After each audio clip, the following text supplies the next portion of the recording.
ये कृष्ण कृष्ण बोलता है बालक, और इसका हरि के सिवा कोई नहीं। तो एक दिन एकांत में बैठे हुए थे बालक चंद्रहास जी, नारद जी पधारे हैं, भाई जी से मिले हैं। स्वप्न में कितने महापुरुष मिलते हैं जो भजन ठीक से करते हैं, ये बड़े बड़े महापुरुष आकर के उपदेश करते हैं। ये त्रिकाल सत्य हैं, कोई ऐसा नहीं है कि ये कहानी हैं, अभी हैं। जहां आप भगवत चिंतन करेंगे तो आपको परिचय बड़े बड़े महापुरुषों का मिलने लगेगा। नारद जी आए तो देखा आंख बंद किए हुए चंद्रहास जी कृष्ण कृष्ण कृष्ण कृष्ण कृष्ण ऐसा उच्चारण कर रहे हैं। त्रिकालज्ञ सर्वज्ञ नारद जी ने देखा कि ओहो, इतना छोटा बालक और कृष्ण कृष्ण बोल रहा है। नारद जी ने स्पर्श किया दुलार करते हुए, सुनो आंख खोलो। आंख खोल के देखा श्री देवर्षि नारद जी। नारद जी ने कहा देखो, हम तुमको एक अमोघ वस्तु देते हैं, और एक छोटी सी शालिग्राम की इतनी बड़ी श्री शालिग्राम का वो दिया। बोले धो के पी लेना और दिखा के पा लेना, यही तुम्हारी सेवा पद्धति है। अर्थात स्नान करा दिया और जो तुम्हें मिले इनको अर्पित। तो विचार किया कि धोने के लिए, स्नान कराने के लिए पात्र चाहिए, भोग लगाने के लिए पात्र चाहिए। तो जैसे कोई पान की बीड़ी नहीं, तो ऐसे कपोल में शालिग्राम को रखे रहते हैं, पात्र नहीं, कोई सिंहासन ही नहीं। यही धुल गए, चरणामृत अंदर जा रहा, जब पाएंगे तो यही पा लेंगे साइड में ऐसे निकाल के। तो यहाँ कपोल में रखते हैं छोटे से शालिग्राम चंद्रहास जी, और उपदेश किया भगवान के मंत्र। जब कोई भगवत प्राप्ति के लिए चलता है तो भगवान ही गुरु रूप से प्राप्त होते हैं, वहां तक तुम्हें पहुंचा देते हैं या उन महापुरुष को आपसे मिला देते हैं। जब कोई भगवत प्राप्ति के लिए जहां चलता है तो ये भगवान अपनी तरफ से कृपा करते हैं। ये दृष्ट बुद्धि के जो महल में धायमान ने इनका आश्रय स्वीकार करवाया था, उसके एक पुत्र थे मदन जी, वो बड़े भागवत थे। और एक पुत्री थी जिसका नाम था विषया, वो बड़ी सुंदर थी, अभी छोटी अवस्था की थी। मदन जी का स्वभाव था भक्तों को भोजन पवाना। जो भगवत भाव के जन होते हैं उनके हृदय में ऐसा उत्साह होता रहता है कि जो वैष्णव हैं, संत जन हैं, इनको भोजन पवाने का मतलब श्री भगवान को भोजन पवाना। भक्तमाल में भी वर्णन है कि जैसे गर्भवती माँ को आप कुछ भी पवाओ तो बालक की पुष्टता अपने आप होती है, ऐसे संतों के हृदय में भगवान विराजमान प्रकट रूप से हैं। जब हम संतों को भगवत भाव से भोग पवाते हैं तो साक्षात भगवान ही पाते हैं। वो मदन थे भगवत भाव के, तो उन्होंने बुलाया बड़े बड़े भक्तों को और ब्राह्मणों को। जब ब्राह्मण और भक्त पा रहे थे तो खेलते खेलते चंद्रहास जी भी वहीं चले गए और उन्होंने भी वहां प्रसाद पाया। अब बड़े बड़े ब्राह्मणों में एक ज्योतिषाचार्य थे। दृष्ट बुद्धि जी ने हाथ जोड़कर प्रणाम किया और अपने परिवार को प्रणाम करवाया और कहा ये हमारी पुत्री है। दृष्ट बुद्धि जी ने कहा आप इसका हाथ देकर बताइए, इसको वर कैसा मिलेगा, कैसा ऐश्वर्य होगा। दृष्ट बुद्धि मतलब दुष्ट बुद्धि, ऐसा ही था वो। पर बड़ा विचित्र खेल है, इसकी बुद्धि एकदम विपरीत और पुत्र महाभागवत। भगवान का खेल है, वो भक्ति विरुद्ध और पुत्र भागवत। उन्होंने कहा वर, ऐसे दृष्टि डाली चंद्रहास जी, वही वो है इसका वर। वो धाय का एक दासी का लड़का हमारी पुत्री का वर बने।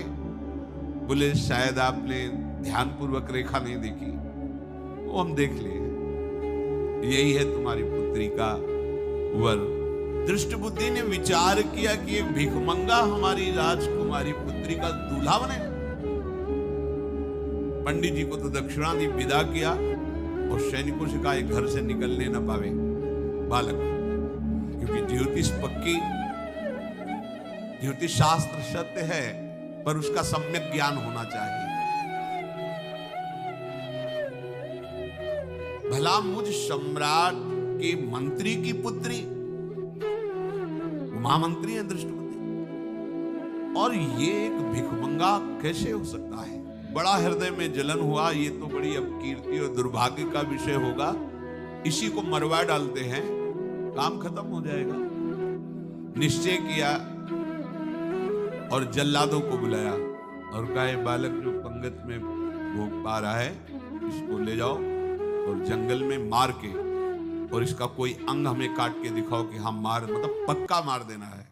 क्योंकि वो इतने सुंदर थे, इतने सुशील थे, इतने प्यारे लगते थे कि कोई भी मारने के लिए तैयार। इसीलिए उसने शर्त रखी, इनका अंग काट करके हमको प्रमाण में दिखाया जाए कि मार दिए गए हैं। चांडालों ने हाथ पकड़ा चंद्रहास जी को,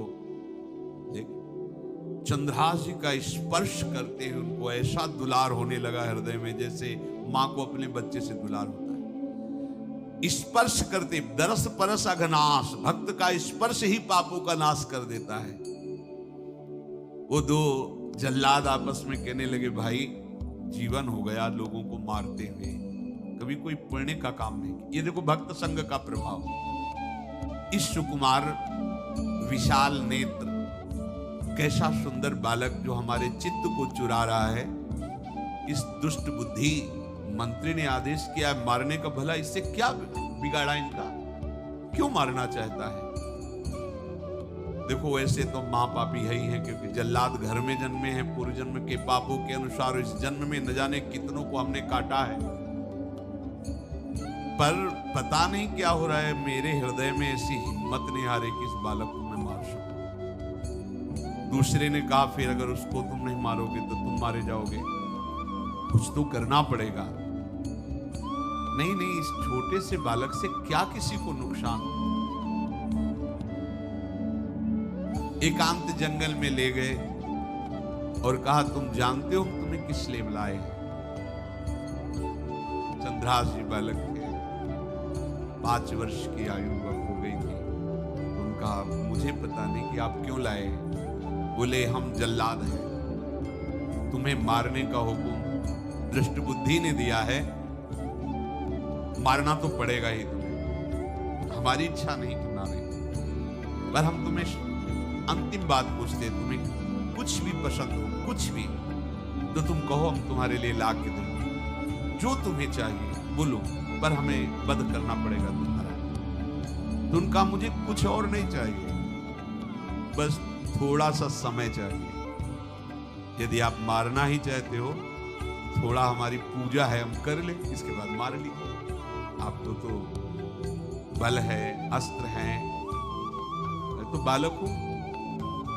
उनका, हाँ हम तुम्हें समय देते हैं, तुम किसी को पुकार भी सकते हो, जो तुम करना चाहो कर सकते हो। चंद्रहास जी का मुझे मृत्यु का भय नहीं, बस कुछ समय दे दो। पूरा महाभारत हो गया था, टिटिहरी के अंडे नहीं फूटे थे। वही टिटिहरी का, तो टिटिहरी एक पक्षी होती है ना, टे टे करके उड़ती है, तो उसके अंडों के ऊपर एक हाथी का घंटा होगा, गिर गया ऐसे, सब पूरा महाभारत में सब नष्ट भ्रष्ट। वो अंडे वैसे सुरक्षित। जो प्रभु भारत युद्ध में राखे भरुही अंड, सोई मुंह को राखे जो राखत ब्रह्मांड।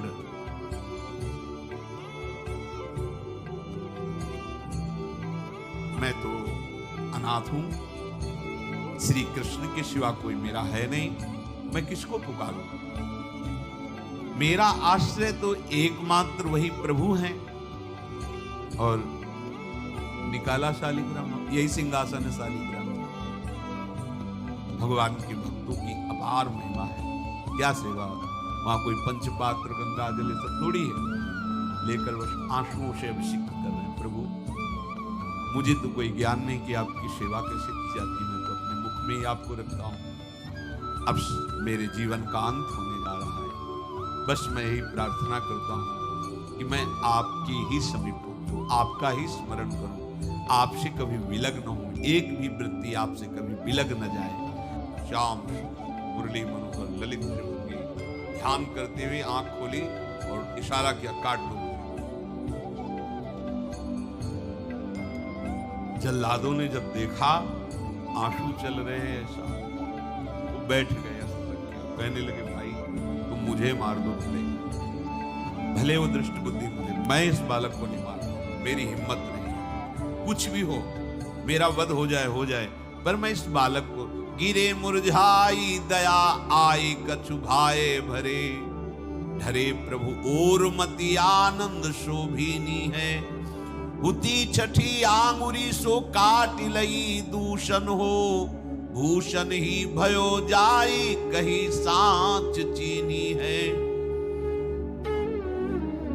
जब नेत्र का इशारा हुआ कि वध कर दो, तो जो बधिक मारने के लिए आए हत्यारे थे वो आनंद से एकदम प्रफुल्लित हुए, कहा मैं नहीं मार पाऊंगा तुम्हें। तो एक ने कहा देखो एक उपाय मुझे दिखाई दे रहा है, इस बालक में विशेषता तो है ही, पर इसके पैरों में देखो, बाएं पैर में एक छठी अंगुली भी है, किसी किसी को होती है, गांव में तो कहते हैं छंगू या छंगा, जिसे होता है ना गांव में, बोले छंगा मतलब 6 अंगुली की। बोले इसको अगर काट लेते हैं तो प्रमाण भी सत्य, जिसकी कसम खवाएगा मैं खा लूंगा कि ये चंद्रहास जी की है, और मैं मार दिया। अब कौन इस बालक को ढूंढेगा, जंगल में छोड़ देते, अपनी तो सामर्थ्य नहीं। बधिकों ने, जल्लादों ने ऐसा ही किया और जाकर अंगुली दिखा दी, मैं बालक का वध करके आ गया हूं। उनको ये कि लाखों बार इन्होंने वध किया तो संशय का कोई रिश्तेदार थोड़ी है, वो तो बालक है, उसको मारने में क्या, हाँ ठीक है मार दिया गया। अब वो जो चले गए तो अंगुली जो कटी थी उससे रक्त प्रवाह हो रहा है। कृष्ण कृष्ण जगन्नाथ वासुदेव।